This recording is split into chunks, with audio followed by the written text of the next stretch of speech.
à tous, bienvenue en ce dimanche après-midi au terme d'une semaine très chargée. On refait la semaine, va prendre à bras-le-corps la grande question diplomatique du moment en compagnie de nos chroniqueurs qui sont en train de devenir des fidèles absolus. Gil Michaeli, directeur général du magazine Causeur et du magazine Conflit. Bonjour. Hervé Nathan, éditorialiste économique à Alternatives économiques, entre autres. Et nous avons le plaisir et la chance d'avoir en ligne notre éditorialiste de Radio J, Benjamin Haddad, qui est directeur du programme Europe de l'Atlantic Monthly. Bonjour Benjamin. Bonjour. Vous nous entendez bien, la connexion visiblement est établie entre Paris et Washington, tout va bien. Vous êtes l'auteur de Le Paradis perdu, l'Amérique de Trump et la fin des illusions européennes, qui est un essai important qui est paru l'an dernier chez Grasset, qui a d'ailleurs influencé la réflexion d'un certain nombre de responsables politiques. On y viendra dans un instant. Évidemment, on ne peut pas ne pas parler du deal du siècle, puisque c'est vraiment l'actu qui défraie la chronique aujourd'hui dans le monde juif, mais aussi bien au-delà. Quelle lecture faites-vous de ce plan? S'agit-il d'une énième tentative de résoudre le conflit israélo-palestinien? Et appendice de cette question, est-ce que ce plan montre qu'au fond, il fallait peut-être pas conclure trop vite au retrait définitif de la puissance américaine? Alors, ce plan est très différent de ce qu'on a vu ces dernières décennies, et beaucoup de partisans du processus d'Oslo, du fameux processus de paix qu'on nous vante toujours, sont très critiques de ce plan parce qu'ils considèrent que ça enterre les paramètres qui jusqu'ici avaient été au centre d'un plan éventuel de résolution du conflit. Et en soi, ce deal du siècle, ce qui est intéressant, c'est de voir que il ne propose pas tellement de résoudre fondamentalement la question israélo-palestinienne, mais plutôt de réduire, de trouver des façons d'améliorer la vie quotidienne des Israéliens et des Palestiniens avec des plans d'aide économique, avec des deals sur la sécurité, de donner plutôt une trajectoire, une perspective pour arriver à terme à une forme de souveraineté palestinienne si un certain nombre de conditions sont réunies. Le plus intéressant, je pense, c'est de voir que fondamentalement ce deal, c'est une traduction assez réaliste du rapport de force existant entre les Israéliens et les Palestiniens, et du rapport de force nouveau dans la région. Alors justement, Benjamin Haddad, vous faites allusion au rapport de force, c'est important, entre les Israéliens et les Palestiniens. L'un des éditorialistes israéliens les plus connus, le politologue Denis Charbit, il déclarait cette semaine qu'au fond, ce deal, avec ses qualités et ses défauts, mais traduit l'affaiblissement considérable du nationalisme palestinien. Vous êtes d'accord avec ce diagnostic ? Alors, je suis totalement d'accord, il traduit l'affaiblissement du nationalisme palestinien et de la cause palestinienne sur la scène internationale. Je vous donne juste une anecdote. Cet accord de paix, ce plan de paix, il est passé un peu au second plan dans la couverture médiatique à Washington. On a beaucoup parlé cette semaine, évidemment, une fois de plus, de l'impeachment au Sénat. On a parlé de la mort de Kobe Bryant. Il y a eu une actualité assez chargée. Est-ce que vous pouvez imaginer, il y a 15 ans, il y a 20 ans, si un plan de paix avait été proposé par un président américain après des mois, des années de consultations et de débats, si finalement ça avait intéressé les experts, les premiers intéressés, mais ça n'avait pas fait la une. Ça montre que la question israélo-palestinienne est beaucoup moins centrale dans l'attention diplomatique et médiatique sur la scène internationale. Plus personne ne peut sérieusement prétendre que ce conflit est le centre de tous les conflits du Moyen-Orient, comme on le disait pendant longtemps, quand on voit aujourd'hui l'agressivité iranienne sur la scène régionale, quand on voit évidemment les conséquences du conflit syrien et des révolutions arabes de 2011. Ce conflit est passé pour beaucoup au second plan, et donc la cause palestinienne s'est affaiblie. Et surtout, on a vu des réalignements régionaux avec les puissances arabes sunnites, au premier rang desquelles l'Arabie Saoudite et l'Égypte, qui aujourd'hui se sont rapprochés considérablement d'Israël en raison de la rivalité avec l'Iran. Et là, une fois de plus, la cause palestinienne qui perd certains de ses sponsors. Donc, c'est vraiment ce contexte stratégique, je pense, est très important à garder en tête quand on voit ce plan de paix. Ce que disent les partisans de l'administration Trump, c'est que c'est une reconnaissance d'une nouvelle réalité sur le terrain et d'une nouvelle réalité stratégique régionale, et que les anciennes sur le processus de paix et les paramètres Clinton qui avaient émergé dans les années 90 aujourd'hui sont complètement obsolètes. Benjamin Haddad, donc là vous êtes interrogé maintenant par Hervé Nathan d'Alternatives économiques. Oui, je comprends bien, le constat est aveuglant, c'est-à-dire qu'effectivement la réduction de la prégnance de la cause palestinienne sur la scène mondiale, c'est évident. Et d'une certaine manière, on ne peut être que d'accord avec vous qu'avec le fait que l'administration Trump a pris acte du rapport de force réel et essaie de le traduire. Ceci dit, il y a quelque chose qui, dans l'histoire, nous rappelle, enfin, il y a quelque chose qui a rappelé dans l'histoire, c'est que les Palestiniens, d'une certaine manière, ils sont habitués à se battre dans l'adversité.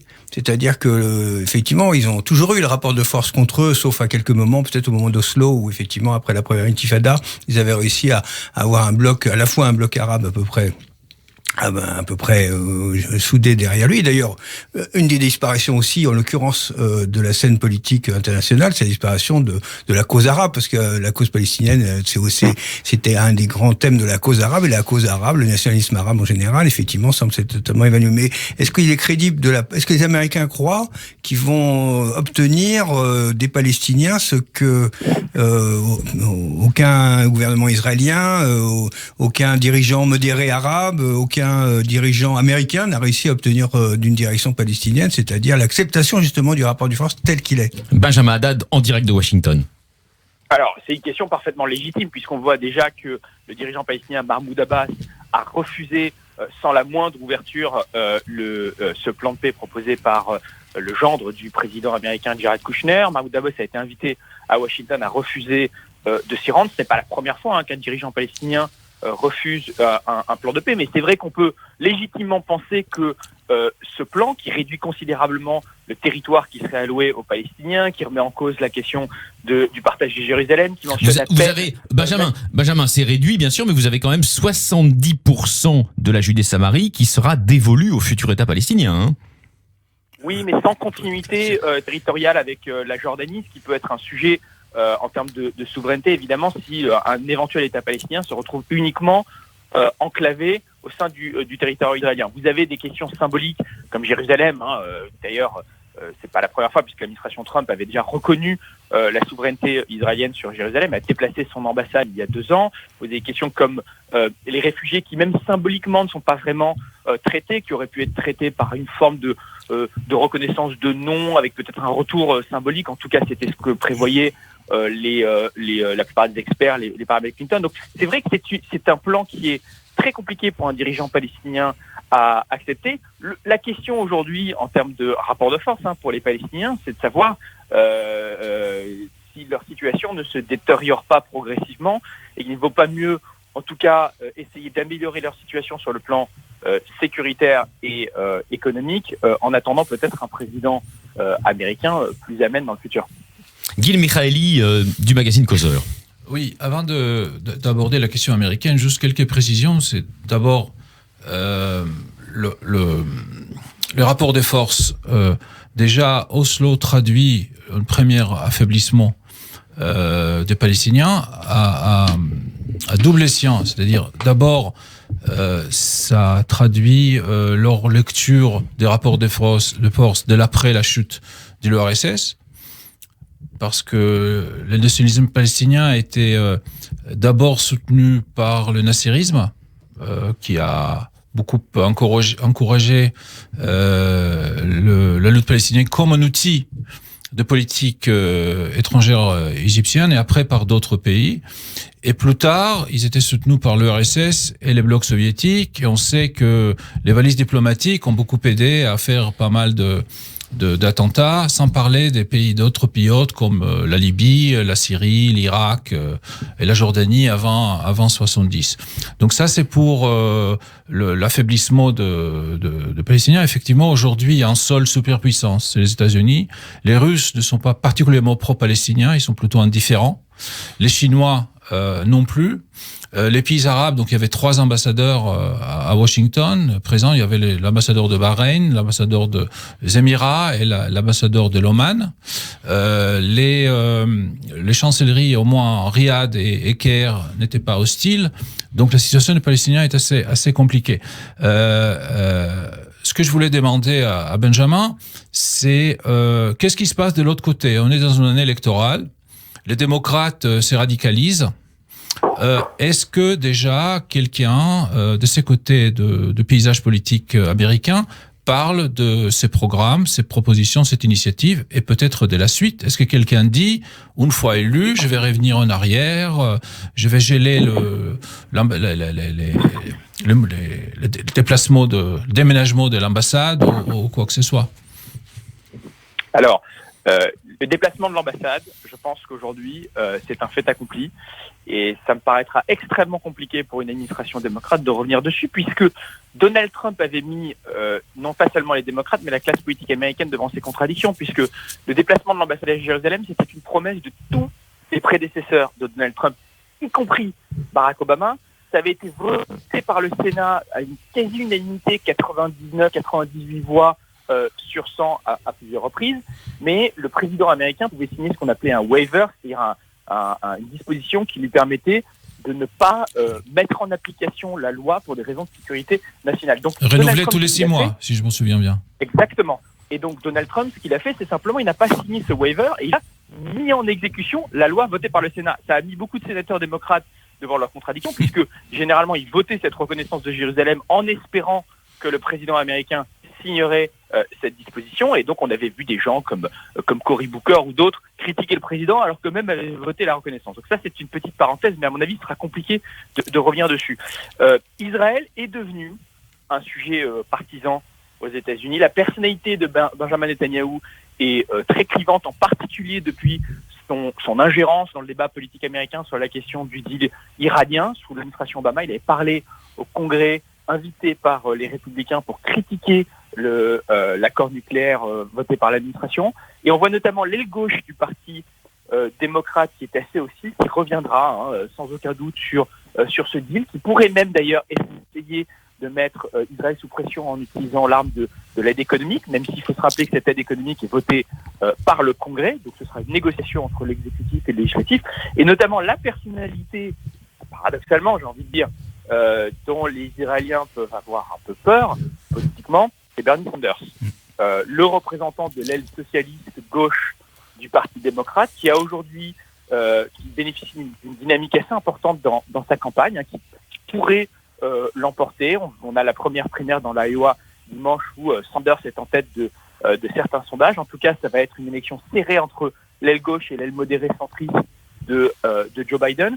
Et lui, Bernie Sanders, incarne effectivement ce rejet en général de la politique française américaine dans la région, qui se voit comme impérialiste, et qui est incarné selon lui par le partenariat avec les pays comme Israël. Alors Benjamin Haddad, on va s'envoler dans quelques instants pour Israël, où vous allez entendre aussi à distance la chronique de notre correspondante Pascal Zonshine sur le plan tel qu'il est reçu dans la presse et dans les médias israéliens. Mais un mot quand même encore des compensations territoriales. On sait qu'il y aura des échanges, donc des villes qui appartiennent aujourd'hui aux implantations des villes israéliennes seront incluses dans l'État d'Israël, et en revanche les Palestiniens se verront octroyer certains territoires du Negev et le fameux triangle arabe, quelques localités au nord d'Israël, en Galilée.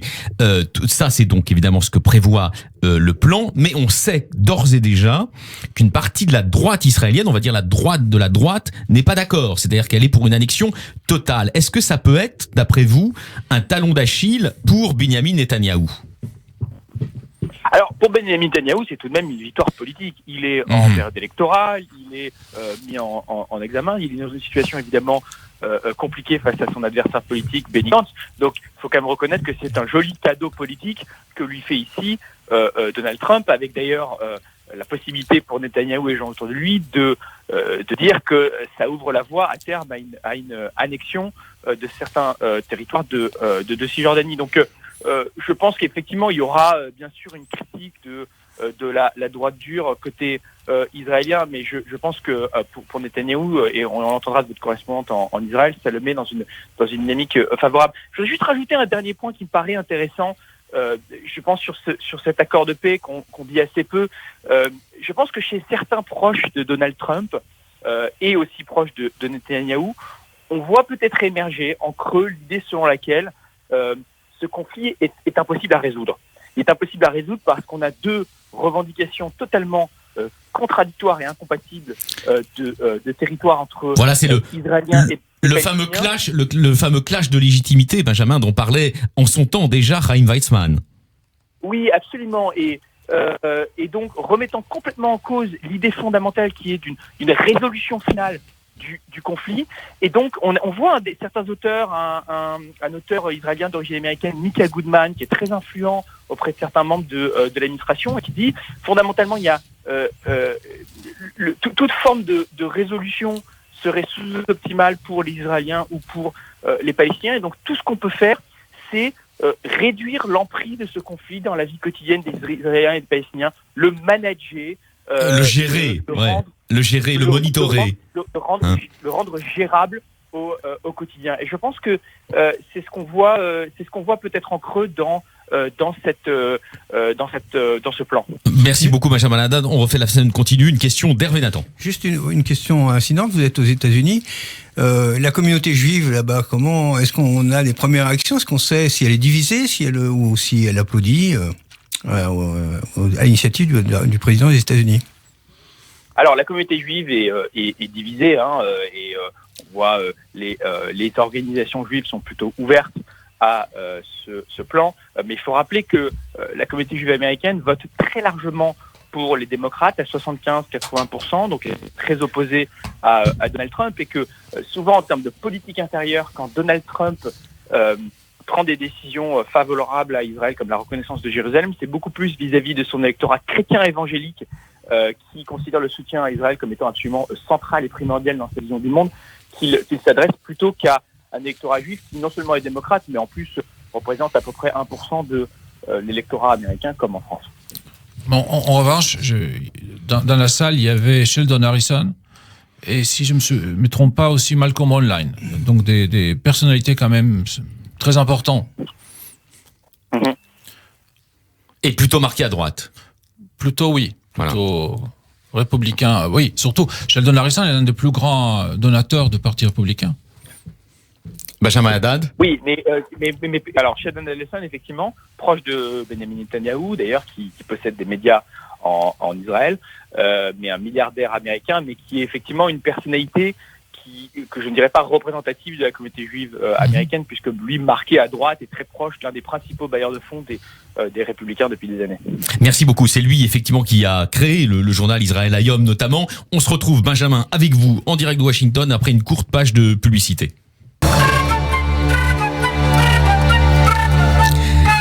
On refait la semaine continue. Nous sommes toujours en direct de Washington avec Benjamin Haddad, qui dirige le programme Europe à l'Atlantic Council, et puis qui vient de publier un livre passionnant sur la présidence Trump, dont nous parlions depuis tout à l'heure, en compagnie de Gil Michaeli du magazine Causeur et d'Hervé Nathan, qui sont eux à Paris. Et là, nous nous envolons pour Jérusalem. On est dans les trois capitales, avec Pascal Zonshine, la correspondante de Radio J. Pascal, vous nous entendez bien ? Absolument, Alexis. Bonjour. Bonjour. Alors, ce séisme éditorial lié au plan Trump, qu'est-ce qu'il provoque dans les colonnes des principaux journaux d'Israël ? Eh bien, une semaine de plan de paix, une semaine de plan de vol, celui de l'avion de Benjamin Netanyahou, d'Israël à Washington, de Washington à Moscou, et il laisse les Israéliens et leurs médias sur une impression de jet lag. Mardi, la cérémonie à la Maison-Blanche a été diffusée en prime time sur toutes les chaînes israéliennes. Donald Trump et Benjamin Netanyahou ont parlé du plan de paix que le président américain préconise pour mettre fin au conflit israélo-palestinien. 2 États, souveraineté israélienne sur la Judée-Samarie, pas de déplacement de population et une promesse d'investissement de 50 milliards de dollars pour l'économie palestinienne. Alors, cela veut dire que le président américain donne son feu vert à Israël pour l'annexion immédiate des implantations ?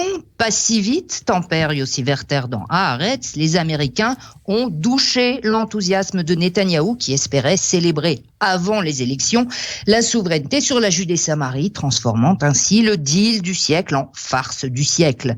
Dans le quotidien religieux conservateur Makor Rishon, on s'inquiète du prix à payer pour les promesses américaines. Il ne faut pas attendre, la souveraineté sur la Judée-Samarie doit avoir lieu tout de suite, recommande Ragaï Segal. Il est trop tôt pour se réjouir, craint Ran Baratz dans les mêmes colonnes. Les conceptions de de Donald Trump et d'Obama sont peut-être opposées, mais elles se rejoignent sur un point. Les Palestiniens veulent un État. Le quotidien Israël Hayom, dont la ligne éditoriale est la plus proche de l'administration Trump, veut voir le verre à moitié plein. Le concept la paix maintenant a enfin cédé la place à celui de la souveraineté maintenant, peut-on lire sous la plume de Boaz Bismuth, qui préconise toutefois patience et pragmatisme. Il n'est pas judicieux de faire pression sur la première puissance du monde. Il vaut mieux choisir la voie de la coordination avec les États-Unis, car c'est elle qui donnera un résultat, estime le rédacteur en chef d'Israël Hayom. Les médias se sont alors tournés vers les instituts de sondage pour mesurer les effets du plan Trump à un mois des élections. Et toutes les enquêtes sont arrivées au même constat: aucun changement. Le parti centriste grignote quelques voix supplémentaires au Likoud, mais les deux blocs, droite et centre, restent toujours à égalité. Si Benyamin Netanyahou n'a pas réussi à ramener la souveraineté dans ses bagages, il ne sera pourtant pas sorti pour rien. Son étape jeudi à Moscou, officiellement pour rencontrer Vladimir Poutine, lui a surtout permis de ramener dans son avion Nahama Issachar, la jeune israélienne emprisonnée depuis 10 mois en Russie pour détention de cannabis et qui a obtenu la grâce du chef du Kremlin. Les images diffusées en direct des retrouvailles de la jeune femme avec sa mère à l'aéroport de Moscou, sous le regard bienveillant du couple Netanyahou, ont enthousiasmé le public. En Israël, la tradition juive du rachat des captifs reste profondément ancrée, mais cela justifiait-il un tel délire médiatique, s'interroge Ben Caspit dans Maariv. Israël est un pays qui souffre de troubles psychologiques et il a le Premier ministre qu'il mérite, ironise l'éditorialiste. Plus sobre, mais aussi critique, Shimon Schiffer dans Yediot Aharonot estime que Netanyahou n'a plus d'atout dans son jeu. Cette semaine, le Premier ministre israélien a voulu montrer aux électeurs qu'il était le seul à pouvoir parler d'égal à égal avec les leaders des deux puissances mondiales et à pouvoir défendre les intérêts vitaux d'Israël. Pour Shimon Schiffer, Netanyahou a payé trop cher pour un résultat insuffisant et il a même donné des points à son adversaire centriste. Et si la réalité économique était la plus forte, dans la presse religieuse, un promoteur s'est offert une publicité en pleine page pour vendre ses appartements dans un nouveau projet de l'implantation de Bethel en Samarie. La photo de Donald Trump domine celle d'immeubles neufs avec la légende « Même lui achèterait maintenant avant que les prix montent en Judée-Samarie ». Merci beaucoup Pascal. Notre émission, vous avez raison, elle est un peu jet-laguée là, entre Jérusalem, entre Paris et Washington où on s'envole. On vous remercie et on vous souhaite un très bon dimanche et Erev Tov. À demain, dès demain matin sur les ondes de Radio J, Pascal. Benjamin, vous nous entendez ? Oui. Voilà, vous êtes toujours à Washington, vous êtes toujours directeur du programme Europe de l'Atlantic Council. Donc elle citait à l'instant Pascal Simon Schiffer qui estime que Bibi n'a plus d'atout dans son jeu. Évidemment, ça comment dire, il parle de la scène politique intérieure israélienne, mais vous sembliez dire à l'instant que le deal de Trump lui redonne un formidable atout en fait. Alors ça c'est effectivement pour les experts de politique intérieure israélienne de déterminer. Ce qui est certain, c'est que le timing choisi par l'administration Trump en pleine campagne électorale, dévoiler ce plan avant l'élection, est vu par beaucoup ici à Washington comme un cadeau politique qui est fait à l'allié des États-Unis. Tout à fait. Un allié Netanyahou que les États-Unis ont essayé de l'administration Trump ont essayé de choyer depuis quelques années, avec notamment la reconnaissance de Jérusalem comme capitale d'Israël, la reconnaissance de l'annexion du plateau du Golan. Donc on a vu cette administration qui a essayé de créer une relation et de soutenir Benjamin Netanyahou, même si Jared Kushner a dit qu'il voudrait attendre l'élection avant la mise en œuvre des premières étapes de ce plan de paix. Gil Michaeli. Alors pour l'analyse, la politique politicienne, disons-le comme ça, tout d'abord, ce qui a changé cette semaine, c'est que Netanyahou a décidé de ne pas demander à la Knesset de lui accorder l'immunité. Donc il a privé l'opposition dans une occasion, comme dans les débats sur l'impeachment aux États-Unis, de parler en prime time de déboires de Netanyahou, de ses affaires. Il a même fait cela quand Benny Gantz était dans l'avion qu'il s'est dépêché de prendre pour entrer en Israël, justement pour ne pas rater ces débats, qui étaient annulés pendant qu'il était au-dessous de l'Atlantique. Donc, ce que Netanyahou essaye de faire, c'est d'échanger, comme on dit, l'agenda. C'est-à-dire, au lieu de consacrer les quelques jours ou semaines à venir à parler de ces problèmes judiciaires, on parle de ce que Netanyahou préfère qu'on parle, c'est-à-dire de la politique internationale, de ses succès à l'international, de montrer des photos de lui avec les grands de ce monde, que ce soit Trump à Washington ou Poutine à Moscou, qui libère, comme il a promis il y a un mois, solennellement, la jeune fille qui était arrêtée avec 10 grammes de cannabis dans ses valises et qui est devenue une sorte de carte dans un jeu très compliqué, qui a finalement arrangé à la fois Poutine, qui a touché un certain nombre d'avantages, notamment concernant les biens des églises russes à Jérusalem qui sont disputées entre les blancs et les rouges depuis longtemps, et autres petites choses également, et Netanyahou qui a eu son photo-op, à la fois à Moscou, dans l'avion et en Israël. Sauf que ce qui se passe maintenant, et qu'on a très bien expliqué par notre correspondant de Jérusalem, c'est que le plan Netanyahou était de dérouler comme une enquête de Canard enchaîné, tous les mercredis un épisode. On ne donne pas tout de suite. Donc, on était supposé avoir dans cette série Washington en direct avec des ambassadeurs arabes dans le public. Une semaine après, les gouvernements décident d'annexer certains territoires et ainsi de suite. Chaque semaine, une grande déclaration. Sauf que les Américains ont dit non. L'idée c'est que c'est une proposition. C'est pas un accord de paix qu'on peut signer et impliquer tout de suite. Il faut tout prendre ou tout laisser. Et c'est pas vous qui va le faire maintenant parce qu'il faut attendre les élections.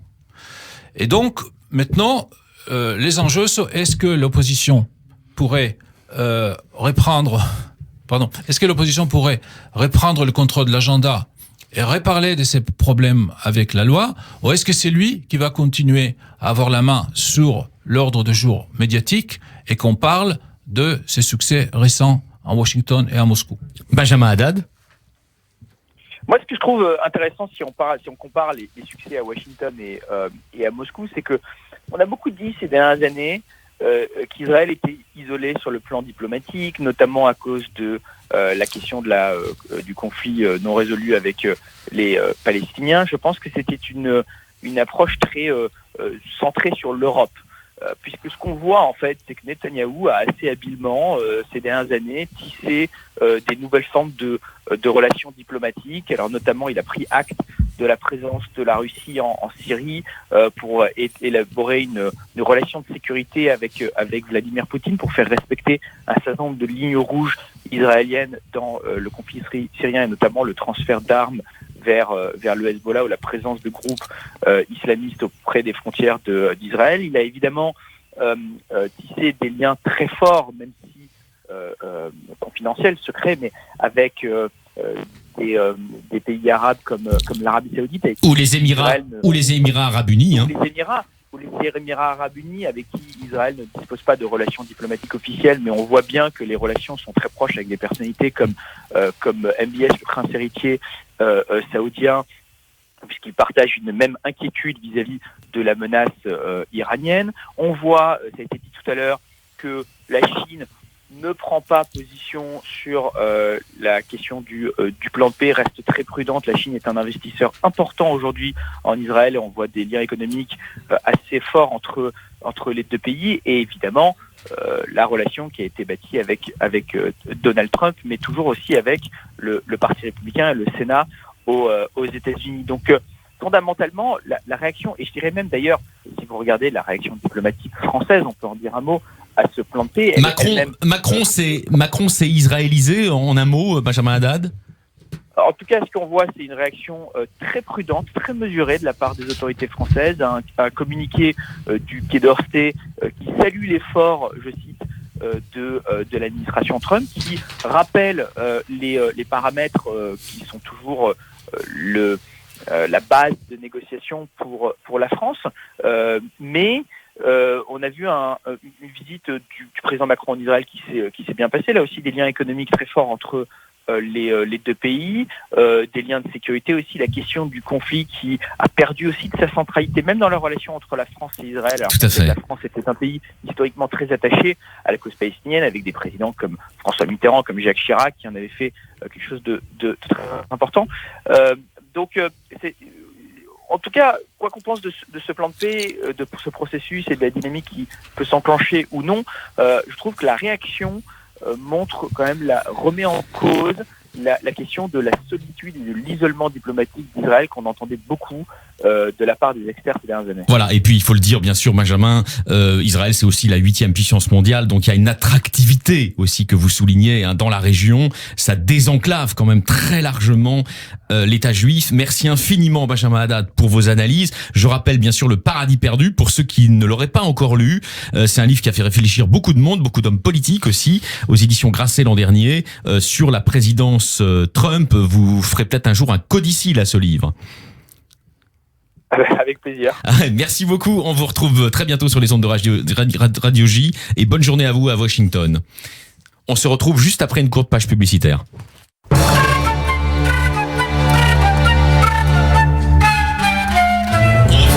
Continue, chers amis, nous sommes toujours en compagnie d'Hervé Nathan d'Alternatives économiques et de Gil Michaeli, directeur général du magazine Causeur. Et nous avons un petit nouveau qui vient d'arriver, c'est Mickaël de Saint-Chéron, philosophe. Mickaël, bonjour. Bonjour. Voilà, vous connaissez bien cette radio, vous y êtes très souvent venu, vous y êtes un peu chez vous. Vous venez avec un livre dans votre besace, qui est un très beau livre, je dois le dire, que vous avez signé récemment avec Mathieu Séguéla. Soulage d'une rive à l'autre. On connaît d'ailleurs, nos auditeurs connaissent votre passion de longue date pour le peintre du noir. Mais alors pourquoi ce livre aujourd'hui ? Parce que c'est le centenaire. Oui, bien sûr. Voilà, comme je le dis en introduction, juste un mot, je viens tout de même de Chagall, et de passer de Chagall à Soulages, oui. C'est pas donné forcément à chacun, à tout le monde. C'est comme de passer de Washington à Jérusalem dans le cadre d'une seule émission. Voilà, exactement. Attention aux ruptures d'adducteurs. Comme vous l'avez fait avec brio, j'espère que le livre avec Mathieu Séguéla est aussi un livre qui a son charme et son brio. Et c'est vrai que ma rencontre avec Soulages il y a une dizaine d'années a été pour moi d'une très grande importance, je dirais intellectuelle, et même beaucoup plus grande que celle avec Chagall quand j'avais 18 ans. C'est vrai que de rencontrer à 60 ans Soulages, ça remue un peu plus. Donc pour moi, c'est vraiment l'un des très grands peintres du XXe siècle et de ce début du XXIe siècle. Et comme je disais hier encore à une conférence à Paris, à 3 pas d'ailleurs de la Victoire, il n'y a pas tant de peintres que ça dans l'histoire entière, dans l'histoire de l'humanité, qui ont vécu leurs 100 ans et qui, de plus, ont eu l'honneur suprême d'avoir une exposition au Louvre pour leur 100e anniversaire. Donc ça vaut, même si on n'aime pas du tout Soulages, qu'on s'y arrête un instant. Voilà, c'est le Julien Gracq de la peinture en quelque sorte, on peut dire ça comme ça. Hervé Nathan, qui est un très bon connaisseur de la peinture d'ailleurs. Non, je suis pas un très bon connaisseur. Un bon connaisseur, allez, un bon connaisseur. Je me méfie toujours des artistes trop célébrés de leur vivant, même après leur mort, parce que d'une certaine manière, ça voudrait dire que même s'ils sont évidemment éblouissants, et ça c'est le cas de Soulages, c'est aussi peut-être parce qu'ils ne dérangent pas trop. Et d'une certaine manière, le choix fondamental de Soulages, de voir la lumière à travers la couleur noire, parce que grosso modo c'est ça. Je sais pas si je résume bien, vous me direz si c'est un peu un lieu commun, donc je cache pas que j'en suis là. Mais est-ce que c'est pas parce que finalement s'il a autant d'éloges de tous bords, c'est parce que finalement il peut rassembler, parce qu'il ne dérange pas beaucoup? Je suis pas complètement d'accord. C'est-à-dire, j'imagine. Non, mais je comprends tout à fait. Mais on fait réagir à ça parce que non, mais vous avez. Mickaël de Saint-Chéron. Vous avez totalement raison. C'est vrai qu'aujourd'hui, le monde et en tout cas la France en particulier est dans un temps d'éloge, mais il y a eu un temps, il y a fort longtemps, il y a 50 ans quand j'étais à peine né, ou il y a 60 ans, qu'il était interviewé par les communistes, peut-être pas par les gaullistes, mais enfin par les milieux politiques forts, et qu'il s'engageait. Et quand je l'ai rencontré vraiment longuement il y a à peu près 5 ans, je l'avais interrogé sur Charlie Hebdo, sur l'attentat. Il s'est vraiment tout à fait engagé. Donc je crois que c'est un homme qui s'engage et qui aujourd'hui a un âge où on peut dire effectivement qu'il est arrivé dans une sphère où il n'a même plus besoin de s'engager, mais c'est quelqu'un qui s'est toujours engagé toute sa vie et de par ses amitiés. On parle beaucoup de ses rapports avec la calligraphie, mais il a eu des rapports très forts avec le Sénégal et avec l'art nègre, avec l'art noir, avec la civilisation africaine. Et je trouve qu'il n'y a pas tant de peintres que ça. Il y a eu effectivement Picasso, Léris, Apollinaire, tous ces gens admirables la première moitié du XXe siècle, mais des gens comme lui qui ont créé vraiment un lien à la fois avec l'Extrême-Orient, avec l'Asie et avec l'Afrique noire, et qui a un regard constant sur l'actualité, sur ses tragédies et sur aussi ses heures de bonheur. Il y en a pas tant que ça, et d'être au Louvre à côté des primitifs italiens vaut tout de même... Voilà. Vous avez raison, Michael de Saint-Chéron. Soulages, c'est un universaliste, c'est un citoyen du monde.